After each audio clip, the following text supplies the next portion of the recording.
Hey guys, Moshe the Electric Israeli is here. Thank you for joining. Help me change the world one electric car at a time. If you're new, please subscribe. Thank you to all my patrons and supporters. Tesla will need to cut Model 3 prices to qualify for updated Chinese EV incentives. So today's topic is China.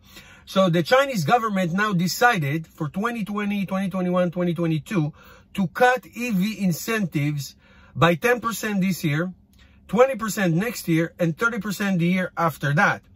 And they also have a ceiling to qualify for incentive, and that ceiling is 300,000 yuan, a maximum price, which is roughly $42,400 in today's exchange rates. Now, Tesla Model 3, the standard base in China, cost just a week ago $299.50, like a little bit below. The price was upped by almost 4,000 yuan to 303,500. Now, the Tesla can keep this price for the next 3 months because of the phase-in kind of program. But in 3 months from now, if they want their cars to participate in this program, they'll have to go down to 300,000 even to qualify. Now, China did something very interesting. Just to compare, when the United States did the federal tax incentive way back in 2010, it was based on a battery size, which makes sense.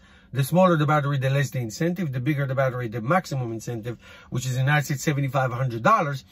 But it didn't have any limit to the cost of the car. In other words, you can buy $100,000 Model X and still get that incentive. If you have money to buy that car, you should not get any incentive.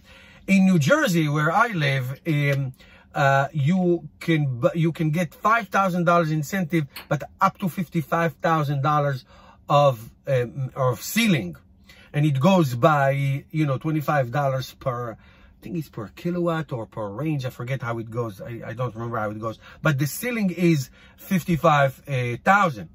So now, just to continue, Tesla now extended their offers in China, not only to the basic range, to the standard range, but also to dual motor, the long range, and the performance range.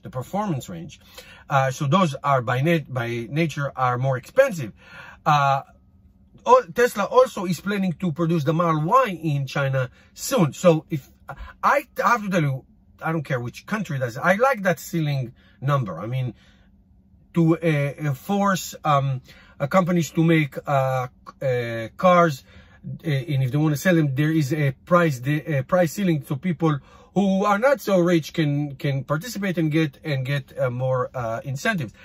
Also, and this one I really like from the Chinese government. So now China is now saying that range and efficiency will taking into account in future incentives. In other words, the higher the range you have, the more incentives you can get.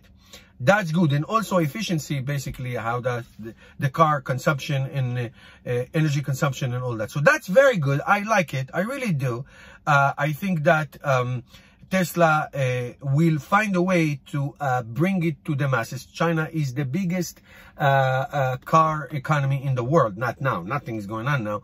But it is. Tesla can get 30% of market share in China. They sold a bunch of them in the month of March, over 10,000. And also I have to say that Tesla had a design studio for China and is planning a China-specific cars for the Chinese market. And I can tell you, range, simplicity, and affordability is really a winning formula for Tesla. And Tesla are the king of range, the king of efficiency, and they can minimize the technology that is in excess. In other words, all these autopilots and that, just sell it. It's great, safe cars, but affordable, so many people will buy it, and that is a good thing. I like that. I like that part of the program of the Chinese. If you live in China, I know I have friends in China who follow this channel. Let me know your comments. Thank you guys for watching. Let's see you tomorrow.